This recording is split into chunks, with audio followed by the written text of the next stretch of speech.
సిద్దిపేట జిల్లా గంగాపూర్లో మధ్యాహ్నం బావి వద్ద భోజనం చేస్తున్న రైతులతో ముచ్చటించారు మాజీ మంత్రి హరీష్ రావు. రైతులు ఎదుర్కొంటున్న సమస్యలను అడిగి తెలుసుకున్నారు. ఈ నేపథ్యంలో యూరియా కోసం తీవ్ర ఇబ్బందులు పడ్డామని రైతులు హరీష్ రావుకు వివరించారు. ప్రస్తుతం కరెంటు సరిగా ఇవ్వటం లేదని అన్నారు. కాళేశ్వరం, రంగనాయక సాగర్ నిర్మించిన తర్వాత సాగునీటి కష్టాలు తీరాయని, మిర్చి పంట వేసి ఆర్థికంగా నిలదొక్కున్నామని హరీష్ రావుకు తెలిపారు రైతులు.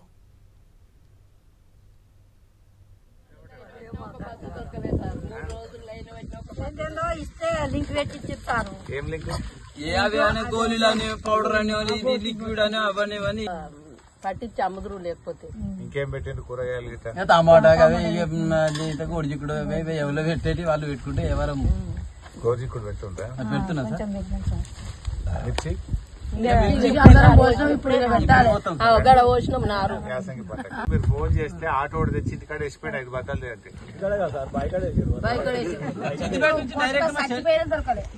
వేలకి అమ్ముకుంటుండ్రు. క్వింటల్కు 400-500 పోతున్నాయంటే మొన్న గట్టిగా మాట్లాడినా. ఎల్లుండి సెంటర్ ఓపెన్ చేస్తాం, మక్కల సెంటర్ అమ్మలేదు కానీ తెల్లారి స్టార్ట్ చేపిస్తాము. 2420 రూపాయలకు కొనిపిస్తాం, గవర్నమెంట్ తోనే కొనిపిస్తాం. మనం ఉన్నప్పుడు ఎప్పుడైనా కొన్నాము. వీళ్ళు తాప లేట్ చేస్తే మొన్న మాట్లాడినా, కొంతమంది చెప్పిండ్రు ఎల్లుండి స్టార్ట్ సార్. చాలా ఎవరు అమ్ముకోలేదు, చాలా మంది అట్లా రోడ్ పడి అమ్మస్తుంది.